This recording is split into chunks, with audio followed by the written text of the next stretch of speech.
আসসালামু আলাইকুম রহমতুল্লাহি আবরাকাতু। প্রিয় ভাই ও বন্ধুগণ, যারা আমাদের সাথে রয়েছেন দূরে অথবা কাছে, দেশে অথবা প্রবাসী, আপনাদের সকলের জন্য রয়েছে আন্তরিক মোবারকবাদ ও শুভেচ্ছা। প্রিয় ভাই ও বন্ধুগণ, ছোট্ট একটি আমলের কথা বলবো। এমন কোনো ব্যক্তি নাই পৃথিবীতে যে ব্যক্তি তার নিজের সাংসারিক জীবনে নেককার স্ত্রী, নেককার সন্তান সন্ততি চায় না। দিনদার সন্তান সন্ততি চায় এবং দিনদার স্ত্রী চায়। যদি কোনো ব্যক্তি দিনদার স্ত্রী, দিনদার সন্তান সন্ততি আল্লাহ পাকের কাছে চায়, তাহলে সে যেন ছোট্ট একটি আমল করতে পারে।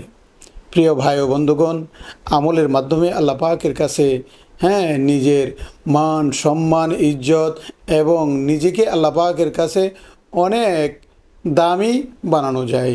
আল্লাহ রাব্বুল আলামিন আমলদার ব্যক্তিদেরকে অনেক পছন্দ করেন। যারা বেশি বেশি আমল করে, ছোট ছোট আমলগুলা যখন আমরা করব, ইনশাআল্লাহুল আজিজ, দেখা যাবে এই আমলগুলির মাধ্যমে আমাদের ছেলে মেয়ে, স্ত্রী, সন্তান সবাই দিনদার ও নেককার হয়ে যাবে।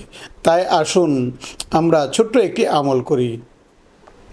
প্রিয় ভাই ও বন্ধুগণ, দিনদার স্ত্রী এবং দিনদার সন্তান সন্ততি পেতে হলে এই আমলটি আমরা করতে পারি। প্রত্যেক নামাজের পর আমরা 5 ওয়াক্ত নামাজ পড়ে থাকি। ফজর, জোহর, আসর, মাগরিব ও ইশা, এই নামাজগুলি আমরা পড়ে থাকি।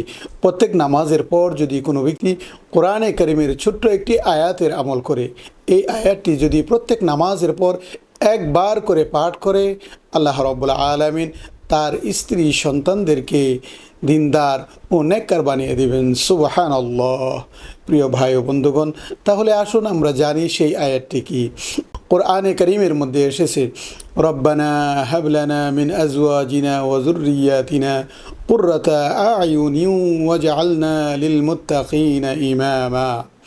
যদি কোনো ব্যক্তি এই আয়াতটি প্রত্যেক নামাজের পর একবার করে পাঠ করে, তাহলে ইনশাআল্লাহ আল্লাহ রাব্বুল আলামিন তার স্ত্রী সন্তানদেরকে দিনদার এবং নেককার বানিয়ে দিবেন। প্রিয় ভাই ও বন্ধুগণ, তাহলে আর দেরি কেন? এই ছোট ছোট আমলের মাধ্যমে যদি আমাদের স্ত্রী সন্তানরা যদি দিনদার ও নেককার হইতে পারে, তাহলে আমাদের ক্ষতি কোথায়? আমাদের লাভ ছাড়া তো আর কিছুই আমরা দেখি না। তাহলে আসুন এই আমলটি আমরা করি।